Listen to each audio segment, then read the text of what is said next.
വർക്കല, ആറ്റിങ്ങൽ, ചിറയൻകീഴ്, നെടുമങ്ങാട്, വാമനപുരം, അരുവിക്കര, കാട്ടാക്കട എന്നീ നിയമസഭാ മണ്ഡലങ്ങൾ ഉൾപ്പെടുന്നതാണ് ആറ്റിങ്ങൽ ലോക്സഭാ മണ്ഡലം.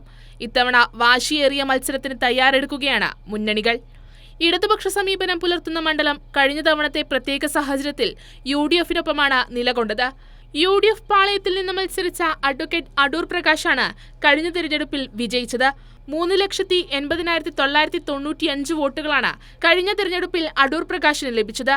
മണ്ഡലം നിലനിർത്താനാണ് UDF-ന്റെ ശ്രമം. എന്നാൽ ജനങ്ങൾക്കിടയിലെ അതൃപ്തി വലിയ വെല്ലുവിളി ഉയർത്തുന്നുണ്ട്. MP-യുടെ തനത് ഫണ്ട് പോലും ചിലവഴിച്ചിട്ടില്ലെന്നാണ് ഉയരുന്ന ആരോപണം. ഒരു MP എന്നുള്ള നിലയിൽ കേന്ദ്ര പദ്ധതികൾ കൊണ്ടുവരാനോ വിവിധ കേന്ദ്ര പദ്ധതികൾക്ക് പണം മുടക്കാനോ അദ്ദേഹത്തിൻ്റെതായിട്ടുള്ള ഫണ്ട് വിനിയോഗിക്കാനോ അദ്ദേഹത്തിന് സാധിച്ചില്ല എന്നുള്ളതാണ് ഏറ്റവും പ്രധാനം. നമ്മുടെ നാട്ടിലെ സ്കൂളുകൾ, നമ്മുടെ നാട്ടിലെ ആശുപത്രികൾ, പൊതുഗതാഗത സൗകര്യങ്ങൾ, ഇതിലൊന്നും 1 രൂപ പോലും മുടക്കാൻ അടൂർ പ്രകാശിന് സാധിച്ചിട്ടില്ല എന്നുള്ളത് നാട്ടിലെ ആളുകൾക്ക് നന്നായിട്ട് അറിയാം.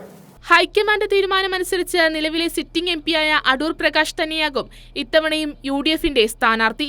ഇടതുപക്ഷ സ്ഥാനാർത്ഥിയായി മത്സരിച്ച അഡ്വക്കേറ്റ് A. സമ്പത്ത് 3,42,748 വോട്ടുകളാണ് കഴിഞ്ഞ തെരഞ്ഞെടുപ്പിൽ നേടിയത്. മണ്ഡലം തിരിച്ചുപിടിക്കാനുള്ള ശ്രമത്തിലാണ് LDF.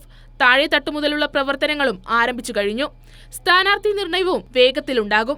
ഈ കഴിഞ്ഞ പാർലമെന്റ് തെരഞ്ഞെടുപ്പിന് ശേഷം നടന്നിട്ടുള്ളതെല്ലാം അതിൽ ഭൂരിപക്ഷവും ഇടതുപക്ഷമാണ്. അപ്പോൾ അതുകൊണ്ട് ഒരു ഇടതുപക്ഷ സ്വഭാവം നിലനിർത്തുന്ന മണ്ഡലമാണ് ആറ്റിങ്ങൽ പാർലമെന്റ് മണ്ഡലം. ഈ പ്രാവശ്യം ആ മണ്ഡലം തിരിച്ചുപിടിക്കാനുള്ള എല്ലാ പ്രവർത്തനങ്ങളും ഞങ്ങൾ ആരംഭിച്ചിട്ടുണ്ട്. താഴെ തട്ട് മുതൽ തന്നെ അതിൻ്റെ പ്രവർത്തനങ്ങൾ നടന്നു വരുന്ന ഒരു സാഹചര്യമാണ് ഇപ്പോൾ ഉള്ളത്. കഴിഞ്ഞ തവണ 2,48,081 വോട്ടുകൾ നേടാൻ BJP സ്ഥാനാർത്ഥി ശോഭാ സുരേന്ദ്രന് കഴിഞ്ഞിരുന്നു. എന്നാൽ കേന്ദ്ര സഹമന്ത്രി V. മുരളീധരനാണ് ഇത്തവണ സാധ്യതാ പട്ടികയിലുള്ളത്. പാർലമെന്റ് തിരഞ്ഞെടുപ്പ് നടക്കാനിരിക്കെ വലിയ പ്രതീക്ഷയിലാണ് മുന്നണികൾ.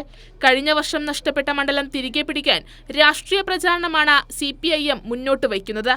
കഴിഞ്ഞ വർഷം നേടിയ മണ്ഡലം UDF നിലനിർത്തുമോ എന്നതും കണ്ടറിയാം. സുലേഖ ശശികുമാർ, കൈരളി ന്യൂസ്, തിരുവനന്തപുരം.